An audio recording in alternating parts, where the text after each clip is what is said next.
నమస్తే తెలుగు న్యూస్కి స్వాగతం.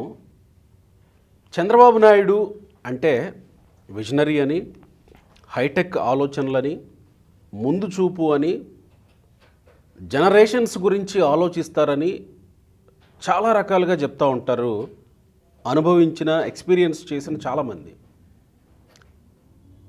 అది ఎక్స్పీరియన్స్ చేసిన వాళ్ళు అంత గొప్పగా చెబుతుంటారు. కానీ ఎందుకో మొన్న ఏబిఎన్ ఎండి రాధాకృష్ణ గారికి ఇప్పుడు ఆయన రాబోయే తరాల్లో ఏఐ టెక్నాలజీ గురించి మాట్లాడుతుంటే ఎందుకో అంతగా రుచించలేదు ఆయనకి. ఇలానే ఏఐ గురించి మాట్లాడుతూ ఉంటారు, ప్రజలకి ఏం అర్థం అవుతుంది అనేలాంటి కామెంట్ మొన్న వీకెండ్ కామెంట్ ఆయన చేసుకొచ్చారు. వాస్తవానికి ఇది చంద్రబాబుకి అంత మేలు చేసేది కాదు అని చెప్పడం ఆయన ఉద్దేశం అయ్యి ఉండొచ్చు గాక, గతంలో ఆయన టెక్నాలజీ వెంట పరుగులు పెట్టినప్పుడు ఆ టెక్నాలజీ ద్వారా బాగుపడిన ఎంతోమంది ఈరోజు విట్నెస్గా ఉన్నారు. కానీ ఈ రోజుకి అదే మాట మాట్లాడుతున్నారు ఏబిఎన్ రాధాకృష్ణ గారు. మరి చంద్రబాబుకి ఎటువంటి వ్యాపకాలు లేవు, ఎటువంటి వ్యాపారాలు లేవు మిగతా చాలామంది పొలిటీషియన్స్ లాగా. మరి ఆయన ప్రజలలో మమేకం అవ్వడంలో, ప్రజల నాడిని పట్టుకోవడంలో ఎక్కడ విఫలమవుతున్నారు?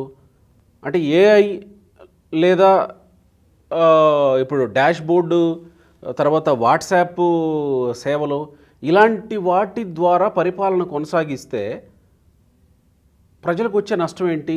లేదా ఇవి చంద్రబాబుకి మేలు చేస్తాయా, చెయ్యవా?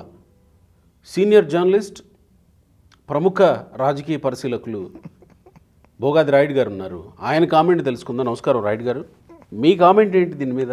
రాధాకృష్ణ గారు రాసింది అందరిలాగే నేను చదివా. ఒక మొక్కలో చెప్పాలి అంటే అద్భుతంగా రాశారు. దాని మీద ఫర్దర్ కామెంట్ అవసరం లేదు. చంద్రబాబు నాయుడు గారికి ఫర్దర్ సలహా కూడా అవసరం లేదు. రాధాకృష్ణ గారు రాసింది in one way it is final. ఇంకా కొత్తగా యాడ్ చేయాల్సింది ఏమీ లేదు. అది పార్ట్ 1. నెక్స్ట్ వస్తే చంద్రబాబు గారు కూడా సరే, రాధాకృష్ణ గారు ఏం రాసిందా ఆయన కూడా చదివే ఉంటారు. తెలుగుదేశంలో 100-90 మంది చదివే ఉంటారు. అవును కదా. చంద్రబాబు గారు తప్పు చేస్తున్నారో రైట్ చేస్తున్నారో ఇక ప్రత్యేకమైన కామెంట్ ఏమీ అవసరం లేదు అని నేను అనుకుంటున్నా. అయితే చంద్రబాబు గారికి ఇవాళ 74 or 75 ఇయర్స్ అంటున్నారు. అంటే he is very active, that is a different issue. But 75 years is a fact, 74 years is a fact. అది డినై చేయడానికి కుదరదుగా.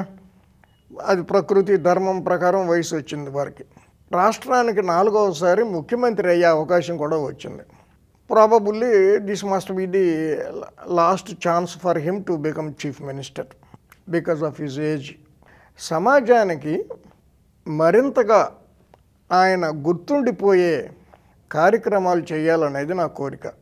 ఇప్పుడు ప్రభుత్వ ఉద్యోగుల్లో లంచం తీసుకోకుండా పని చేసేవాళ్ళు ఉండొచ్చు, 10%, 15% ఉండొచ్చు. అసలు లంచం లేకుండా జిల్లాల్లో, అంటే లంచం తీసుకోవడానికి అవకాశం ఉండి ప్రజలతో సంబంధాలు కలిగిన శాఖల్లో లంచం లేకుండా పనులు జరుగుతున్నాయంటే నేను నమ్మలేను. బేసికల్గా సబ్ రిజిస్టార్ ఆఫీస్లో అంటే అది ఇప్పటిది కాదుగా, ఇప్పటికిప్పుడు వచ్చింది కాదుగా, ఎప్పటి నుంచో మనకు పారంపర్యంగా వస్తున్నది కదా. అదే పోలీసు ఏ పోలీస్ స్టేషన్ కన్నా వెళ్ళి ప్రజల సేవలు లంచం ఇవ్వకుండా పొందుతున్నారు అంటే నేను నమ్మలేను. లేదు రెవెన్యూ, లేదు కమర్షియల్ ట్యాక్సెస్, ఇరిగేషన్, అసలు ఒకటని కాదు. గవర్నమెంట్ తూనికలు కొలతలు అసలు ఎవ్వరూ పట్టించుకోరు కదా. తూనికల కొలతలు కూడా ఒక శాఖైనా అనేవాళ్ళు ఉన్నారు. వాళ్ళకు వచ్చినంత ఇన్కమ్ ఎవరికి రాదు. ఎందుకంటే కాటా ఉన్న ప్రతి షాపు దగ్గర మామూలు వసూలు చేసేస్తారు, వాళ్ళు కనపడరు. అట్లా ప్రభుత్వ శాఖల్లో మనకు మంత్రులు 25 మంది ఉన్నారు. కొంతమందికి ఒక శాఖ, కొంతమందికి 2 శాఖలు, కొంతమందికి 3 శాఖలు, ఇట్లా చూసుకున్నా కనీసం 30-40 ప్రభుత్వ శాఖలు ఉంటాయి. ప్రభుత్వంలో ఉన్న అన్ని శాఖల్లోనూ ఏమన్నా ప్లానింగ్ డిపార్ట్మెంట్ ఉన్న శాఖకి ప్రజలతో సంబంధం ఉండదు కాబట్టి మరి వాళ్ళకి ఏమన్నా ప్రజల నుంచి డబ్బులు రామేమో తెలియదు, కానీ నాకు ప్రజలతో కాంటాక్ట్ అవ్వటానికి అవకాశం ఉన్న ప్రతి శాఖలోనూ కరప్షన్ ఒక స్థాయి దాటిపోయింది. చంద్రబాబు గారు ప్రజల్ని అవేర్నెస్ చేయొచ్చు. మా ప్రభుత్వ ఉద్యోగులు లంచాలు తీసుకోరు, మీరు లంచాలు ఇవ్వబాకండి, మీ పనులు మా వాళ్ళు ఉచితంగానే చేస్తారు అని ఆయన ప్రజలకు పిలిపివ్వచ్చు. అన్ని ప్రభుత్వ కార్యాలయాల్లోనూ ఈ కార్యాలయంలో ఎవరు లంచాలు తీసుకోరు, దయచేసి మీరు ఇవ్వద్దు, ఈ పనులు అన్నీ సక్రమంగా జరుగుతాయి, లేదంటే పలానా అధికారిని కాంటాక్ట్ చేయండి అని అన్ని ప్రభుత్వ శాఖల్లోనూ ఇంక్లూడింగ్ పోలీస్ స్టేషన్స్ బోర్డులు పెట్టవచ్చు. అంటే ఒక అవేర్నెస్ క్రియేట్ చేయవచ్చు, ఏసీబీని యాక్టివేట్ చేయవచ్చు, ఒక అవేర్నెస్ క్రియేట్ చేయవచ్చు. అట్లా ఇప్పుడు చట్టాల మీద అవగాహన ప్రజలకు కల్పించాల్సిన బాధ్యత ప్రభుత్వం మీదే ఉంది. ఇప్పుడు కొత్తగా బిఎన్ఎస్ వచ్చింది, క్రిమినల్ ప్రొసీజర్ కోడ్ బదులు. అసలు ఒక నేరం చేసి జైలుకి వెళ్తే 6 నెలల వరకు ఛార్జ్షీట్ అయిపోయినా పర్వాలేదు అనేది కొత్త యాక్ట్లో ఉందనే సంగతి ఎవరికి తెలుసో తెలియదు. మేజిస్ట్రేట్లకు తెలుసు, అడ్వకేట్స్ తెలుసు, పోలీసులకు తెలుసు. బియాండ్ దట్ కామన్ పీపుల్కి తెలియదు. రాజ్యాంగం 18వ అధికరణం ఏంటో చెప్పండి మీరు, నన్ను అడిగితే నేను చెప్పలేను. అంటే మనకు రాజ్యాంగం ఉందని తెలుసు, కానీ ఏ అధికరణం కింద పౌరులకి ఏ హక్కులు ఉన్నాయో తెలియదు. మనం అందరం అంటాం, కాంగ్రెస్ వాళ్ళని పిలిచి రాజ్యాంగం ఎవరు రాశారో తెలుసు అంటే నాకెందుకు తెలియదు, గాంధీ గారు రాశారు అంటాడు. తెలుగుదేశం వాళ్ళని పిలిచి అడిగితే ఎన్టీ రామారావు రాశాడు అంటారు. అంత తప్పించి మనకు రాజ్యాంగం ఇచ్చిన హక్కులేంటి, పౌరులుగా మనం బాధ్యతలు ఏంటి ఎవరికన్నా తెలుసా? దానికి ఒక అవేర్నెస్ కార్యక్రమం ప్రభుత్వం చేయాలి కదా. ఇట్లాంటి చంద్రబాబు గారు చేయాలి, కానీ ఏఐ వస్తుంది. ఇప్పుడు అంటే ఒక్క మాట సార్, ఇక్కడ రాధాకృష్ణ గారు ఇక్కడ ఉద్యోగులకి వాళ్ళ ఫ్యామిలీతో కలిసి ఎట్లా హ్యాపీగా ఉండాలో నేర్పించడానికి కొన్ని సెషన్స్ పెడతామని అనౌన్స్ చేశారు. ఉద్యోగులకి ఎట్లా సంతోషంగా ఉండాలో వాళ్ళకి తెలియదా అని ఒక ప్రశ్న అడిగారు. అవును. ఇప్పుడు మీరు చెప్తున్నది కూడా అవేర్నెస్ దేని మీద మనం పెంచుకోవాలనేది పౌరులకి తెలియదా అని నాకు కూడా ఒక ప్రశ్న. ఎస్, పౌరులకు తెలియదు. ఇప్పుడు ఎందుకు తెలియదంటే 170 మంది గ్రామాల్లో వ్యవసాయ పనులు లేకపోతే ఇతర చేతి వృత్తులు, కుల వృత్తులు వీటిలో ఉంటారు. రాజ్యాంగం అనే పదం ఒకటి తెలుసు, కానీ రాజ్యాంగంలో ఏమి హక్కులు మనకి ఇచ్చారో రాజ్యాంగ నిర్మాతలు. ఇప్పుడు నువ్వు పోలీస్ స్టేషన్కి వెళ్తే ఎస్ఐ కళ్ళెర్ర చేసి లాగి గోపమే కొడితే మనకి ఏమి డిఫెన్స్ ఉండదు. కొట్టాడు రా బాబు అని కాళ్ళు చేతులు పట్టుకుని పక్కకి వెళ్ళి రైటర్ గదిలోకి వెళ్ళి ఎస్ఐ గారికి 1000 రూపాయలు ఇవ్వండి బాబు, నన్ను కొట్టకుండా చూడండి అని చెప్పుకుంటాం మనం. ఆ 1000 కోసమే ఎస్ఐ కొడతాడు నార్మల్గా. కానీ ఎస్ఐ అట్లా కొట్టడం మన తప్పు అని పలానా రాజ్యాంగంలో ఉందనే విషయం మనకు తెలిస్తే మనకు ధైర్యం వస్తుంది, ఎట్లా బతకాలో కొంత అవేర్నెస్ వస్తుంది, చైతన్యం అవుతారు ప్రజలు. అసలు ఏ రకమైన ఇప్పుడు మీరు రోడ్డు మీద వెళ్తున్నారు, అసలు రోడ్డు మీద హార్న్స్ కొడతారు, చెవులు చిల్లులు పడిపోతాయి. మనకి రోడ్డు మీద వెళ్ళేటప్పుడు హార్న్ కొట్టకూడదు అనే అవేర్నెస్ ప్రజలకి కల్పించాల్సిన బాధ్యత అయితే ప్రభుత్వంది, ఇఫ్ నాట్ ట్రాఫిక్ పోలీసులది. ఎవరైనా చేస్తున్నారా? అండ్ ఏ రకమైన అవేర్నెస్ లేకుండా పుడుతున్నాం, తల్లిదండ్రులు మన కంటున్నారు కాబట్టి పుడుతున్నాం, ఏదో పెరుగుతున్నాం, మనకి పెళ్ళిళ్ళు అవుతున్నాయి, తింటున్నాం, రిటైర్ అవుతున్నాం, పోతున్నాం. అట్లా ఉంది. కానీ సమాజం ఒక చైతన్యవంతమైన, ఒక అవగాహన కలిగిన సమాజంగా మనం బతకటల్లా.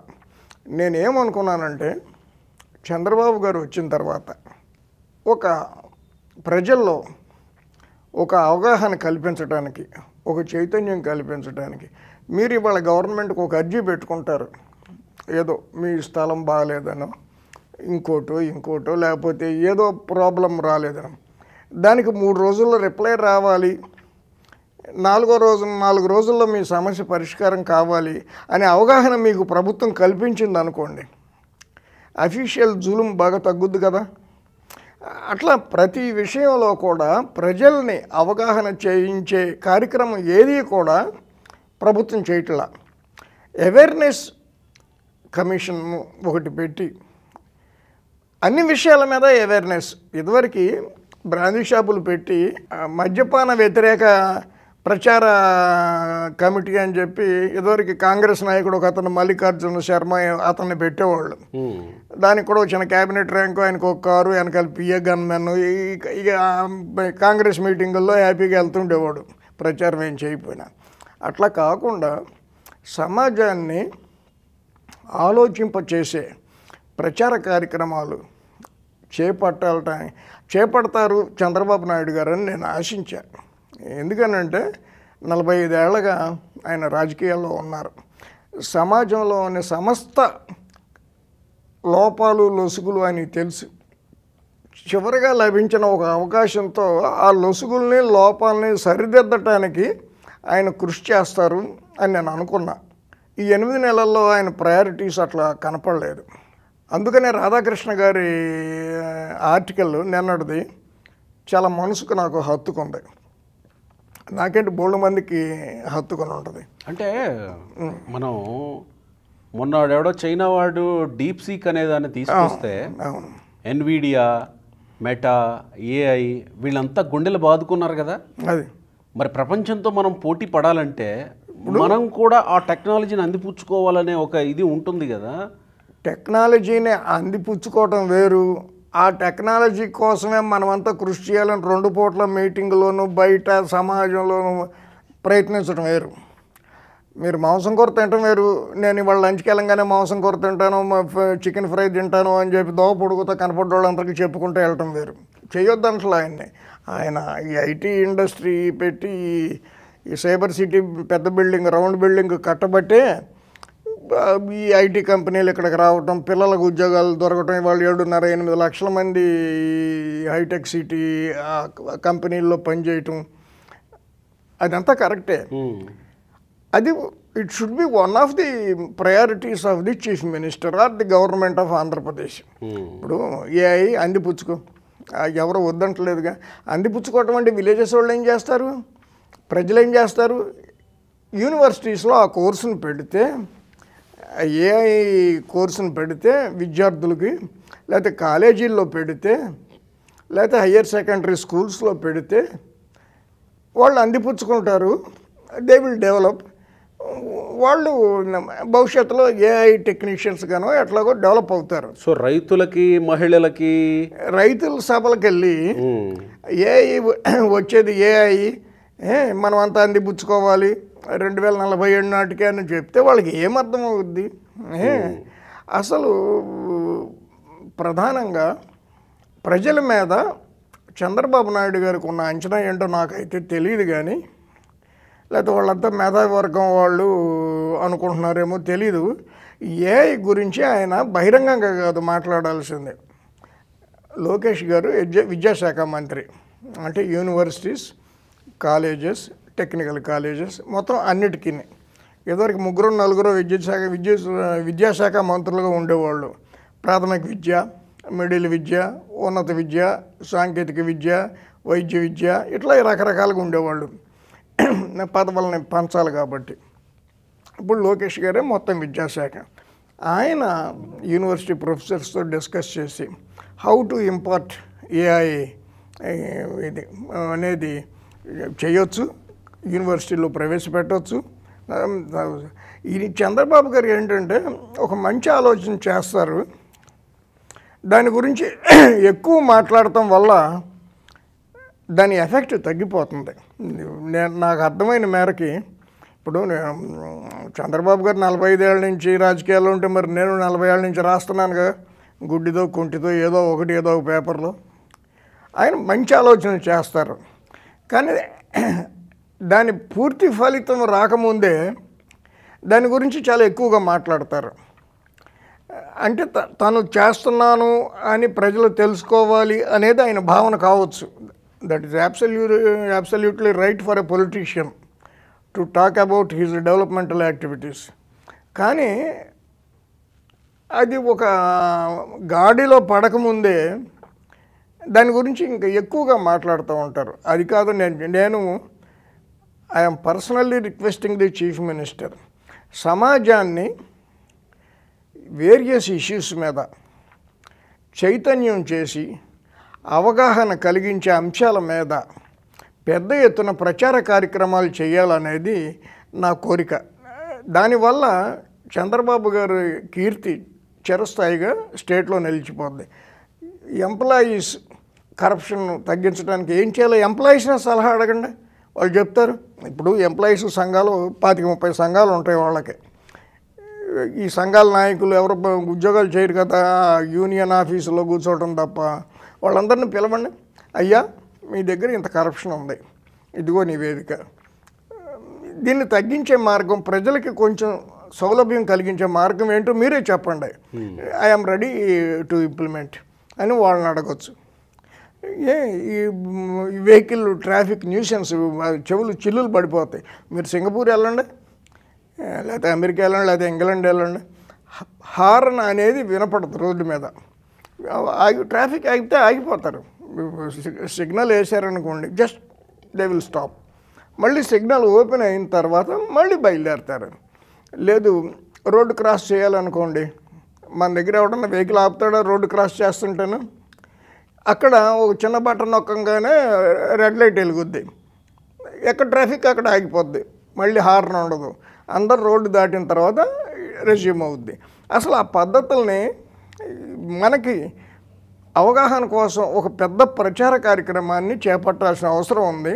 చంద్రబాబు గారు ఆ దశగా ప్రయత్నిస్తే, ఆ దశగా కానీ ఆ దిశగా కానీ ప్రయత్నిస్తే ఆయన 4th టర్మ్ సక్సెస్ఫుల్ అవుద్ది అనేది నా భావన. అంటే ఆయన చేస్తున్న ప్రయత్నాలు ఫలితాన్ని ఆయనకి ఇవ్వకపోగా ప్రజల్లో అసహనం రేపుతున్నాయి బాగా. అది ఆయన తెలుసుకోవాలి. అది అంటే నేనేమి కామెంట్ చేయటం కాదు, రాధాకృష్ణ గారు ఏ ఉద్దేశంతో అది రాశారో అది ఆయన సీఎం గారు తెలుసుకోవాలనేది నా కోరిక. రైట్ సార్, నమస్కారం.